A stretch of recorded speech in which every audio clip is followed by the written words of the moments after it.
Hi అండి. Good evening all. చాలా రోజుల తర్వాత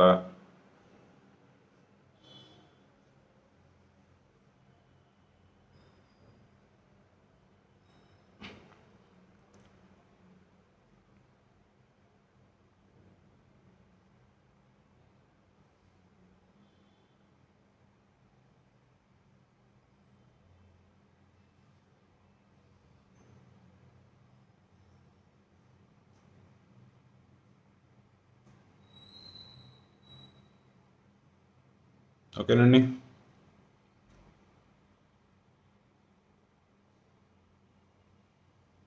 ఏంటంటే నిన్న మీరు ఆల్రెడీ డిబేట్ చూసుంటారు అందరూ. ఆల్రెడీ ఆ స్లైడ్ కూడా షేర్ చేశాను. వాట్సప్ కోవికేర్ వాట్సప్ గవర్నమెంటే బ్యాన్ చేపించింది అని చెప్పి మనం టీవీ డిబేట్లో వాళ్ళు స్లైడ్ వేశారు. ఆ స్లైడ్లో రాశారు కోవికేర్ వాట్సప్ ప్రభుత్వమే ఆపిచ్చేసింది అని. కాబట్టి ఏంటంటే ఒకటి ఎన్ని ఏమనుకున్నా ఇక్కడ ఏంటంటే కోవికేర్ని కోవికేర్లా చూడట్లేదు. కోవికేర్ అంటే కెమికల్ ఇంజనీర్ అన్నట్టే చూస్తున్నారు. ఆ కెమికల్ ఇంజనీర్ అన్న తర్వాతే ప్రాబ్లం వస్తుంది. లోపల డాక్టర్లు ఉన్నా ఏమున్నా దానికి లీగల్ ప్రొటెక్షన్ అయితే లేదని చెప్తున్నారు. కాబట్టి ఏంటంటే దాని మటుకు ట్రీట్మెంట్లు చేయొద్దు. అటు మనకి డిపార్ట్మెంట్ తరపు నుంచి వచ్చిందైనా లేకపోతే నిన్న డిబేట్లో వచ్చిందైనా మెయిన్ వచ్చేది ఏంటంటే కెమికల్ ఇంజనీర్ ట్రీట్మెంట్లు ఎట్లా చేస్తాడు, కోవికేర్ ట్రీట్మెంట్లు చేస్తుంది అనే విషయం మర్చిపోతున్నారు. హైలైట్ అంతా కెమికల్ ఇంజనీర్ చేస్తున్నాడు అంటున్నారు. కేసులు వచ్చిన కెమికల్ ఇంజనీర్ మీద పెడుతున్నారు. లాజికల్గా కెమికల్ ఇంజనీర్ ట్రీట్మెంట్లు ఎలా చేస్తాడు అంటున్నారు. మనం ఎంత మొత్తుకున్నా దాంట్లో డాక్టర్స్ ఉంటారు, దాంట్లో హోమ్ కేర్ చెప్పేవాళ్ళు ఉంటారు. ఇవన్నీ వినే పరిస్థితి లేదు. రెండోది, ఇంత ఇష్యూ అయిన తర్వాత కోవికేర్లో ఇదివరకు కంటిన్యూ అవుతున్న డాక్టర్లు కూడా ఎందుకు అనుకున్నారో ఏంటో కొంతమంది ఎగ్జిట్ అయ్యారు. ఇంకా సరే మిగతా వాళ్ళ సేఫ్టీ కూడా ఎందుకు ఇబ్బంది, మళ్ళీ వాళ్ళని ఇబ్బంది పెడతామని చెప్పి టోటల్గా కోవికేర్ని అయితే వాళ్ళందరినీ రిమూవ్ చేశాం.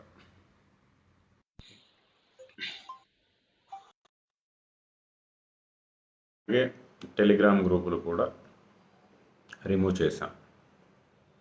ఎందుకంటే ఉన్న లీగల్ కాంప్లికేషన్స్కి టెలిగ్రామ్ గ్రూప్స్, డిస్ట్రిక్ట్ గ్రూప్స్ మనం ఏవైతే పెట్టామో 50,000 ఫ్యామిలీస్ మన మీద నమ్మకంతో ఎన్రోల్ అయ్యారో వాళ్ళకి న్యాయపరంగా ఉన్న చిక్కుల వల్ల న్యాయం చేయలేకపోతున్నాం. కాకపోతే వాళ్ళు చెప్పింది ఒకటే, మనకేంటంటే ఆర్టికల్ 19 ప్రకారం పత్రికా స్వాతంత్ర హక్కు ఉంది. అట్లాగే ప్రజలకి మనం సైన్స్ పరంగా అప్డేట్ అయ్యి చుట్టుపక్కల ఉన్న వాళ్ళని కూడా సైన్స్ అప్డేట్ చేయమని చెప్పి కాన్స్టిట్యూషన్ కూడా చెప్తుంది. మనం మాట్లాడవచ్చు, మన వాయిస్ ఆపటానికి మటుకు లీగల్గా ఎవరికి రైట్ లేదు. మనం వాయిస్ ఇవ్వచ్చు, ఓకే, పేపర్లు చదివి చెప్పవచ్చు. కాకపోతే వచ్చింది ఏంటంటే పేపర్లు ఏదో మల్లిక్ ఎనాలిసిస్లు చేస్తున్నాడు అనేది కాకుండా మనం ఎన్నోసార్లు మొత్తుకుంటున్నాం కూడా, బాబు ఈ మల్లిక్ ఎనాలిసిస్లు కాదు, డిఫరెంట్ స్టడీస్ ఇంటర్ప్రిట్ చేసి చెప్తున్న మెటా ఎనాలిసిస్లు అని చెప్పాము. ఈ భాష అంతా వాళ్ళకి ప్రాబ్లం. కాబట్టి ఏంటంటే ఇక నుంచి మనం ప్రొఫెసర్ నాగేశ్వర్ గారి స్టైల్ ఫాలో అవుదాం. ఇప్పుడు జనరల్గా ప్రొఫెసర్ నాగేశ్వర్ గారు ఆయన జర్నలిజం అయినప్పటికీ కూడా ఆయన కూడా సైన్స్, ల్యాన్సెట్ ఆర్టికల్స్ ఇవన్నీ కూడా చదివి చెప్తూ ఉంటారు. ఇక నుంచి మనం ఆయన ఆదర్శంగా తీసుకొని ఆయన ఫాలో అవుదాం ఆయనలాగే. కాకపోతే ఆయనకి కొంచెం క్లినికల్ సైన్స్ ఇదంతా కొంచెం ఇబ్బంది కాబట్టి ఆ పాయింట్లు కాకుండా వేరే చెప్తూ ఉంటారు. మనం ఏంటంటే ఇంకా డీటెయిల్డ్గా ఈ క్లినికల్ సైన్స్తో ఇంటర్ప్రిట్ చేసి మన వాయిస్ మనం ఇద్దాం. ఓకే, ఏదైనా కొత్త డ్రగ్ వచ్చింది, దాంట్లో అడ్వాంటేజెస్ ఏంటి, డిసడ్వాంటేజెస్ ఏంటి, ఏది ఎప్పుడు వాడాలి, ఈ ఎన్లైట్మెంటు, ఈ అవేర్నెస్ పీపుల్కి ఇవ్వకుండా మన ఎవరు ఆపలేరు. దానికి మనకి రైట్ ఉంది, తెలుసుకోవడానికి ప్రజలకి రైట్ ఉంది. ఇవి ప్రాథమిక హక్కుల కింద వస్తాయి కాబట్టి ఇబ్బంది ఏం లేదు. కాన్స్టిట్యూషన్ ప్రొటెక్షన్ ఉంది మనకి. ఇదైతే కంటిన్యూ అవుతుంది, దీన్ని ఎవ్వరూ ఆపలేరు. ఒక్కటి ఇంకా మనని కనపడకుండా చేస్తే తప్ప, మనం కనపడ అవకాశం ఉన్నంతసేపు వీ విల్ గివ్ అవేర్నెస్. ఈ కోవిడ్కి సంబంధించి కొత్త డ్రగ్గులు వచ్చినా, పాత డ్రగ్గులు, ఆల్రెడీ పాత డ్రగ్గులు అన్నిటి గురించి చెప్పేశాం, ఏంటి పరిస్థితి అనేది చెప్పేశాం. కొత్త డ్రగ్గులు ఏమైనా వచ్చినా వాటి గురించి మనం నెక్స్ట్ టైం నుంచి మళ్ళీ వాటి గురించి బ్రీఫ్ లైవ్లు పెట్టుకుంటానే ఉందాం, ఇబ్బంది ఏం లేదు. వచ్చిన ప్రతి డ్రగ్ గురించి డిస్కస్ చేద్దాం. డిసడ్వాంటేజెస్, అడ్వాంటేజెస్ రెండు చెప్దాం. తీసుకోవాలా వద్దనేది పీపుల్ డిసైడ్ చేసుకుంటారు. ఏ టైంలో తీసుకోవాలి, ఎట్లా తీసుకోవాలి, దాని ప్రైసింగ్లు ఏంటి, ఇటువంటివి కూడా మనం చెప్దాం. ఇటువంటి అవేర్నెస్, ఎందుకంటే ఎకనామికల్గా కూడా మళ్ళీ దాన్ని ఇష్టం వచ్చిన రేట్లు కొనకుండా ఏది ఎంత ఏంటి, ఇవన్నీ కూడా మనం ఇద్దాం.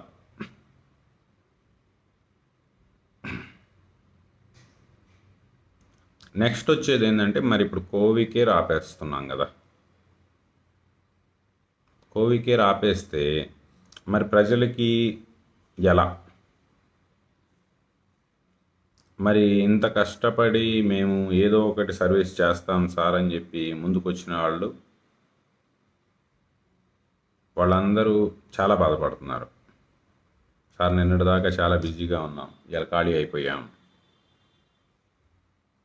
ఏదో ఒకటి చేద్దాం, ఏదో ఒకటి చేయటానికి ఏదో ఒకటి ఆలోచించండి. ఫైనల్లీ ఏంటంటే ఇక్కడ ఒకటే, వాళ్ళు ఇండైరెక్ట్గా వస్తున్నారు కదా, మనం కూడా ఇండైరెక్ట్కి వెళ్దాం. ఇక్కడ ఏంటంటే మనకు కావాల్సింది పీపుల్ బెనిఫిట్ అవ్వటం. అది డైరెక్ట్ బెనిఫిషరీ అయితే ఏంటి, ఇండైరెక్ట్ అయితే ఏంటి, మనం కూడా లాజికల్గా ఆలోచిద్దాం వాళ్ళలాగే. ఓకే, కెమికల్ ఇంజనీర్ చేయకూడదు కదా, సరే చేపిద్దాం. ఎవరితో చేపిద్దాం? ఇదే డాక్టర్లతో ప్రజలకి రైట్ ట్రీట్మెంట్ చేపిద్దాం. ఆ రైట్ ట్రీట్మెంట్ చేయడానికి మనం ఏం చేయగలుగుతామో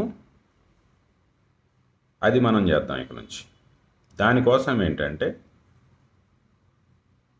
కోవికేర్ మధ్యలో కోవి లీగల్ కేర్ ఓపెన్ చేస్తున్నాం. కోవి లీగల్ కేర్, ఈ కోవి లీగల్ కేర్ ఏం చేస్తుంది? దీంట్లో యాజ్ ఇట్ ఈజ్ మన కోవి కేర్ వాలంటీర్స్ అంతా కూడా కోవి లీగల్ కేర్కి వచ్చేస్తారు. మనకు ఆల్రెడీ వీళ్ళు పెట్టిన ప్రెజర్కో, సప్రెషన్కో, ఇంకో దానికో దీన్ని గట్టిగా ఎదుర్కోవడానికి మనకు ఆల్మోస్ట్ 40 మంది పైన లాయర్లు వచ్చారు. డిస్ట్రిక్ట్ కోర్టులు కానీ, హైకోర్టులు కానీ, అప్ టు సుప్రీంకోర్టు దాకా 40 పైన లాయర్ టీం వచ్చింది. ఈ లాయర్ టీంకి మన వాలంటీర్స్ డేటా కలెక్షన్ చేసి, అక్యూములేట్ చేసి, ఏ ఒక్కళ్ళకైనా రాంగ్ ట్రీట్మెంట్ జరిగినా, ఈ డ్రగ్స్ అబ్యూస్ జరిగినా, ఇవ్వాల్సిన డోసుల కంటే అడ్డమైన డోసులు పనికిరాని టైంలో ఇచ్చిన, ఇటువంటి ఏం జరిగినా, పీపుల్కి ఇవ్వాల్సిన టైంలో ఇవ్వకుండా వేరే టైంలో డ్రగ్స్ ఇచ్చిన, ప్రోటోకాల్ దాటి ఏదైతే authorised institutions guidelines beyond the guidelines కానీ ప్రయోగాలు చేస్తే మనం ఖచ్చితంగా అడ్డమడదాం. ఈ రైట్ మనకుందిగా. ఇప్పుడు ఓవర్ డోసు స్టెరాయిడ్లు కొడటం వల్ల బ్లాక్ ఫంగస్ కేసులు వచ్చాయి. ఇప్పుడు స్టెరాయిడ్లని ఈ డోసు ఈ టైంలో ఎలా ఇవ్వాలి అనేది మొత్తానికి ఆ రిలైజేషన్ అయితే తీసుకొచ్చాం కదా, ఆ చేంజ్ తీసుకొచ్చాం కదా. ఇట్లా ఇక నుంచి ఈ చేంజ్ చేద్దాం. మనం చేసే పని అందరితో చేపిద్దాం. మన ఇష్టం వచ్చినట్టు మనం చేసుకుంటా వెళ్ళిపోతే అడిగే దిక్కు లేదు అనే ధైర్యాన్ని చంపేద్దాం. అడగటానికి కోవిడ్ లీగల్ కేర్ ఉందని చెప్పి ప్రజలకి ఈ ధైర్యాన్ని ఇద్దాం, ఈ భరోసా ఇద్దాం. దీన్ని ఎవరు ఆపగలుగుతారు? మనం ట్రీట్మెంట్లు చేయకూడదు. మనం ట్రీట్మెంట్లు, రైట్ ట్రీట్మెంట్లు ప్రజలకు అందేలా చేద్దాం. ఓకేనా? మనం ప్రిస్క్రైబ్డ్ డ్రగ్గులు రాయకూడదు. రైట్ డ్రగ్గులు వాళ్ళే రాసేలే చేద్దాం. బాగుంది కదా? రెండోది, dear hospitals, Covid legal care started working. Government GO, I think GO number 40 అనుకుంటా, ఇంప్లిమెంట్ అవ్వాలి. ఒకవేళ నెంబర్ తేడా వస్తే మళ్ళీ దాని మీద వీడియోలు పెట్టమాకండి. ఇమీడియట్గా నాకున్న ఐడియాలో చెప్తున్నా. జీవో నెంబర్ 40 అనుకుంటా. ఆ రేట్లలో ప్రజలకి వైద్యం అందాలి. అంతకు మించి మీరు ఛార్జ్ చేయడానికి లేదు. ఓకే? ప్రతిదానికి ఆ రేట్లో జరగాలి. మన సొంత ఫార్మసీల్లో 1 mgలో దొరికే రేటుకే మందులు దొరకాలి. 1 mg రేట్లు మ్యాచ్ అవ్వాలి. ఇష్టం వచ్చినట్టు ఎంఆర్పీలు దాటి కూడా రేట్లు వేస్తే కోవిడ్ లీగల్ కేర్ ఒప్పుకోరు. ఇట్లా ప్రతి చోట ప్రజలకి ఎకనామికల్గా, అట్లాగే హెల్త్ పరంగా మనం ఏం సపోర్ట్ చేయగలం? వాళ్ళు అటు ఆరోగ్యపరంగా కానీ, ఇటు ఈ దోపిడీ పరంగా కానీ ప్రజల్ని చేయాలని చూస్తే కోవిడ్ లీగల్ కేర్ అండగా ఉంటుంది. రెండోది, కేస్ షీట్లు పీపుల్కి ఇవ్వట్ల. పేషెంట్ కేస్ షీటు పీపుల్కి ఇవ్వట్ల. డిశ్చార్జ్ అయిన తర్వాత కేస్ ఫైలు సమరీ ఇవ్వట్ల, ఏం వాడాం ఏంటి. రెండోది, మందులు కూడా తెల్ల పేపర్ల మీద రాస్తున్నారు. తెల్ల పేపర్ల మీద, prescription paper, doctor prescription head మీద, లెటర్ హెడ్ మీద కాకుండా తెల్ల పేపర్ల మీద రాస్తున్నారు. ఒకటి గుర్తుపెట్టుకోండి, మీరు తెల్ల పేపర్ మీద రాసిన మీ రైటింగ్ మ్యాచ్ అవుతుంది కదా. ఇట్లాంటివి వచ్చాయంటే ఛాలెంజ్ చేస్తాం. తెల్ల పేపర్ మీద ప్రిస్క్రిప్షన్లు వచ్చాయంటే మటుకు ఖచ్చితంగా మీరు లెటర్ హెడ్ వాడకపోతే ఏంటి, రేపు ఫోర్స్ నీకులో రైటింగ్ తేలిపోదా? You cannot escape. ఓకే? కాబట్టి మంచి మందులు మంచి టైంలో జాగ్రత్తగా పేషెంట్లకి వాడండి. అక్కడ దొరికిపోవద్దు. ఇష్టం వచ్చిన అడ్డమైన గైడ్లైన్స్లో లేని ఇటువంటి ట్రీట్మెంట్లు, పేషెంట్కి హానికరంగా మారే ట్రీట్మెంట్లు, మందులు ఇవ్వమాకండి.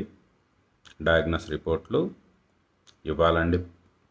వాళ్ళ పేషెంట్ సెకండ్ ఒపీనియన్ తీసుకునే హక్కు పేషెంట్ అటెండెంట్కి ఉంది. ప్రతిరోజు డయాగ్నోస్ రిపోర్ట్లు పేషెంట్లకి ఇవ్వాలి. ఆ ఇవ్వటాన్ని ఎన్ఫోర్స్ చేస్తూ అటు ఆర్టీఐ ప్రకారం కానీ, ఇటు కోర్టుల నుంచి కానీ మేము ఖచ్చితంగా ఈ రైట్లని ప్రొటెక్ట్ చేయడానికి ఏమేం చేయాలో లీగల్గా ఇక నుంచి కోవిడ్ లీగల్ కేర్ ఆ విధంగా పోరాడుతుంది. Right time, right medicine at right price, పీపుల్కి ఎట్ రైట్ ప్రైస్. ఓకే? కాబట్టి ఇష్టం వచ్చినట్టు మందులు రాస్తే కోవిడ్ లీగల్ కేర్ ఒప్పుకోదు. కాబట్టి డాక్టర్స్ ప్లీజ్, మా మంచి డాక్టర్లు ఎప్పుడో అప్డేట్ అయ్యారు, హ్యాట్స్ ఆఫ్ టు దెమ్. ఇంకా అప్డేట్ కాలేని వాళ్ళు ఉన్నారు. సిఆర్పీలు తెలియకుండా, IL-6లు తెలియకుండా కోవిడ్ ట్రీట్మెంట్లు చేసేవాళ్ళు. ఇటువంటి వాళ్ళకు మటుకు గడ్డు కాలం ఇది. కాబట్టి తొందరగా అప్డేట్ అవ్వండి. ఎందుకంటే వేవ్ లేదు కదా, కొంచెం ఫ్రీగానే ఉన్నాం, ఖాళీగానే ఉన్నాం. ఓకే? చదువుకుందాం, అప్డేట్ అవుదాం. పేషెంట్స్కి రైట్ ట్రీట్మెంట్ రైట్ టైంలో అందేలాగా అందరం పనిచేద్దాం. ఓకే? థర్డ్ వేవ్ రాకూడదనే కోరుకుందాం. వచ్చిన రైట్ టైంలో రైట్ ట్రీట్మెంట్ రైట్ ప్రైస్తో సక్సెస్ఫుల్ రిజల్ట్ థర్డ్ వేవ్లో ఒకవేళ వస్తే తీసుకురావటానికి మనం ప్రయత్నిద్దాం. కోవి కేర్ తరపు నుంచి వీఆర్ కాంట్రిబ్యూటింగ్. ఒకవేళ ఎవరైనా ఎక్కడ చదువుకోవాలి ఏంటి అనేది లేదా ఇబ్బంది ఏమైనా ఉంటే కంటూ కోవి లీగల్ కేర్. అవసరమైతే ఎవరికైనా ఇంట్రెస్ట్ ఉంటే జూమ్లో ఈ సబ్జెక్టు డిస్కషన్లు, ట్రైనింగ్ ప్రోగ్రాంలు, ఎందుకంటే మేము ఖాళీగా ఉన్నాం, ఇవి మా నాలెడ్జ్ని షేర్ చేసుకోవడానికి కూడా మేము సిద్ధంగా ఉన్నాం. మేము అవుట్లైన్స్ ఇస్తాం, ఎలాబరేట్ చేసుకోండి, ఇంటర్ప్రిట్ చేసుకోండి. సరే మాది బెంచ్ సైడ్ కదా, మీ బెడ్ సైడ్కి ఇంటర్ప్రిట్ చేసుకోండి. పీపుల్కి right time, right medicine at right price. Okay, tagline బాగుంటుంది, RRR, right time, right medicine, right price, RRR అనమాట. ఓకే, ఇక నుంచి RRR స్లోగన్ పట్టుకొని వెళ్ళిపోదాం. RRR ఫాలో అవ్వకపోతే మా CLC మిమ్మల్ని ఫాలో అవుతుంది. ఓకే, CLC కోవి లీగల్ కేర్. RRR ఫాలో అవ్వకపోతే CLC మిమ్మల్ని ఫాలో అవుతుంది. ఇదేం లేదండి, ఇది మేము దయచేసి మంచి డాక్టర్లు మటుకు తప్పుగా అర్థం చేసుకోవద్దు. ఓకే, నేను చాలామంది నేమ్ చేస్తే మళ్ళీ వాళ్ళకి ఫోన్లు చేసి ఇబ్బంది పెడుతున్నారంట, అందుకని నేమ్ చేయట్లేదు. చాలామంది మంచి డాక్టర్లు ఉన్నారు, వాళ్ళకి రియల్లీ హ్యాట్స్ అప్డేట్ అవుతున్నారు. ఎవరైతే ఇంకా మూర్ఖంగా అహంతో లేకపోతే ఈ మనీ పిచ్చి పెట్టున్నారో వాళ్ళు మటుకు సార్ ఒక్కటే, సంపాదించుకోవడానికి లైఫ్ చాలా ఉంది సార్. ఓకే, భరతన్ నేనా ఆ సినిమా అనుకుంటా, ఒక ఊరు వదిలేయమన్నారు, వదల్లా, మొత్తం పోయే. అట్లాగే ఈ ఒక్క డిసీజ్ వదిలేయండి. ఈ ఒక్క డిసీజ్ని మీరు వదిలేయకపోతే మటుకు వద్దు, తప్పు. ఈ ఒక్క డిసీజ్ని వదిలేయండి, ఆ తర్వాత మిగతాయి చూసుకుందాం. ఈ ఒక్క డిసీజ్ని కానీ మీరు వదిలేయలేదనుకోండి, నేను ఇంకా అన్ని డిసీజుల్లో మీకు ఇన్కమ్ లేకుండా చేస్తాను. ఎందుకంటే లైఫ్నే అవసరమైతే దీనికి డెడికేట్ చేస్తాను నాకు తిక్కలేస్తే. కాబట్టి ఒక్క డిసీజ్ వదిలేయండి, ఆ సినిమాలో ఒక్క ఊరిని వదిలేయండి అన్నట్టు అడుగుతున్నా. ఈ ఒక్క డిసీజ్ని వదిలేయండి. పీపుల్ చాలా ఇబ్బందుల్లో ఉన్నారు, ప్రజలు చాలా ఇబ్బందుల్లో ఉన్నారు, సంవత్సరంన్నర నుంచి నరకం చూస్తున్నారు. ఈ ఒక్క దాంట్లో వదిలేయండి. సిచ్యువేషన్ అంతా సెట్ అయిపోయిన తర్వాత ప్రతి ఒక్కళ్ళు వాళ్ళ సంపాదనలు వాళ్ళు సంపాదించుకుంటారు. ఆ తర్వాత మీ వ్యాపారం మీరు చేసుకుంటారు, ఇబ్బంది ఏం లేదు. ఇది స్పెసిఫిక్గా సార్ అందరు డాక్టర్లకు కాదు, ఎందుకంటే ప్రతిసారి ఇబ్బంది వచ్చేస్తుంది. నేను ఎన్నిసార్లు క్లారిఫై చేసిన ఈ మాటలు మటుకు అందరు డాక్టర్లకు కాదు. మా మంచి డాక్టర్లు ఈ టైంలో మటుకు చెవిలో ఇయర్బడ్స్ పెట్టేసుకోండి, వినపడకుండా. కొంతమంది మనీ మైండెడ్ డాక్టర్స్ ఎవరైతే ఉన్నారో వాళ్ళని రిక్వెస్ట్ చేస్తున్నా, ఈ ఒక్క డిసీజ్ని వదిలేయండి, ప్రజల్ని బతకనివ్వండి ప్లీజ్. ఓకే, RRR ఫాలో అవ్వండి, లేదంటే CLC మిమ్మల్ని ఫాలో అవుతుంది. ఓకేనా? మా తరపు నుంచి ఈ సొసైటీకి, మా మీద నమ్మకం పెట్టుకున్న ఈ సొసైటీకి this is our contribution. Okay, ఎవరైనా ఈ ఇబ్బందులు ఫేస్ చేసిన, ఓకే, వైట్ పేపర్ల మీద ప్రిస్క్రిప్షన్ రాసిన, టెస్ట్ రిపోర్ట్స్ మీ దగ్గర ఏమో పేమెంట్ కట్టించుకుంటారు, రిపోర్ట్ ఇవ్వమంటే మా హాస్పిటల్ అలౌ చేయదు, మేము ఇప్పుడు ఇవ్వము అంటారు. అటు ఇవ్వము అంటే సింపుల్, మొబైల్ ఫోన్ జేబులో ఉందిగా, రికార్డర్ ఆన్ చేసి పెట్టండి, రికార్డు మాకు పంపించండి. ఫ్రీ లీగల్ సర్వీసెస్, కోవి కేర్ సర్వీసెస్ ఎట్లా ఫ్రీయో CLC సర్వీసెస్ కూడా ఫ్రీయే. వేసేద్దాం పిటిషన్. ఓకే, మన వకీల్ సాబులు చాలామంది ఉన్నారు, వాళ్ళు చూసుకుంటారు. ఒక్కటి, అక్కడ ఏం జరుగుతుందో డయాగ్నోస్ కానీ టెస్ట్ రిపోర్ట్స్ కానీ సెకండ్ ఒపీనియన్ తీసుకునే హక్కు ప్రతి పేషెంట్ ఫ్యామిలీకి ఉంది. ఏం జరుగుతుందో తెలుసుకునే హక్కు ప్రతి పేషెంట్ ఫ్యామిలీకి ఉంది. ఇది మీ హక్కు. దీన్ని కాల్ రాస్తే మా CLC ఒప్పుకోదు. ఓకే, బిల్స్ కూడా మీకు సరిపోకపోతే లీగల్గా గవర్నమెంట్ని రిక్వెస్ట్ చేయండి. మీ బిల్స్, మీ హాస్పిటల్ ఛార్జెస్ లీగల్గా పెంచుకోండి. ఎందుకంటే ఒక అన్క్వాలిఫైడ్ క్వాలిఫైడ్ డాక్టర్స్ని అండర్ కవర్లో పెట్టుకున్నా కూడా ట్రీట్మెంట్ చేయకూడదు, ఇట్ ఈజ్ ఇల్లీగల్ అన్నారు. కాబట్టి ఇక నుంచి మీ ఇల్లీగల్ బిజినెస్ నేను కాన్సన్ట్రేట్ చేస్తాను. మీరు లీగల్ పేమెంటే తీసుకోవాలి, ఆన్ అకౌంట్ పేమెంటే తీసుకోవాలి. క్యాష్ కట్టించారా సిఎల్సి అమ్మడబడుతుంది.